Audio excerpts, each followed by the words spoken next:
Hey, what's up class? In my last video, I introduced you to the TOS agreement, the Terms of Service Agreement. That's the contract that you sign whenever you install an app and click accept. We looked at Instagram and what data and information they're gathering from you when you actually click accept.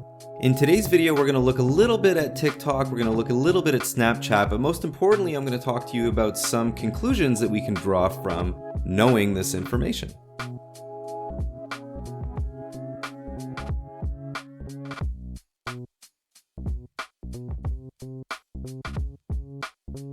Let's take a look at Snapchat now. No one under 13 is allowed to create an account or use the services. I'm looking at you, grade 7. The question of who owns the pictures that you post on Snapchat is very much the same as Instagram. Here's the real clincher.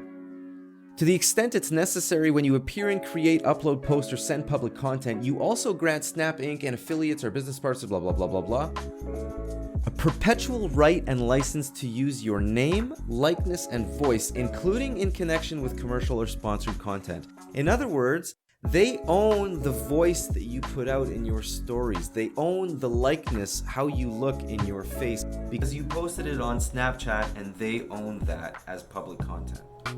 Moving right along, let's look at TikTok. Once again, grade 7 students, no one under 13 is supposed to be using TikTok. TikTok is a lot younger than the other two apps, but that doesn't mean it's any less popular. TikTok's pretty interesting because they kind of outline exactly who has it. So we can see here that payment processors and transaction fulfillment providers, customer and technical support providers, researchers, cloud providers, in other words, people that host all the data, advertisers, marketers, analytics vendors, basically anyone that they might make a buck from has your information if it will help them make that buck. Okay, great. So now that I'm very sad, what am I to do with this information? First of all, the fact that you can download an app in seconds and install it and use it, and you're supposed to actually read dozens and dozens of pages of legal language is kind of sketchy.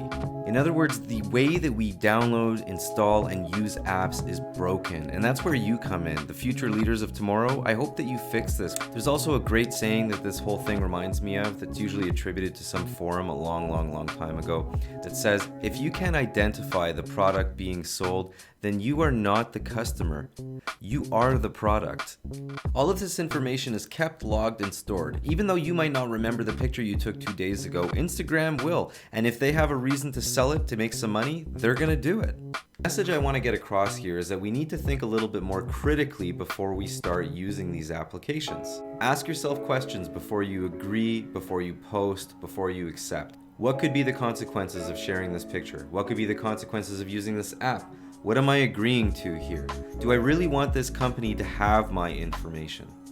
Before I post this picture and my entire identity to the entire world, is there another way that I can share it so that only the people that I want to see it actually do? Maybe a text message would work. Believe it or not, you make important choices every time you swipe, click, or send, as much as social media companies might want to distract you from that fact. As users, we need to question the digital environments we find ourselves in so that the apps of tomorrow are a little safer for everyone.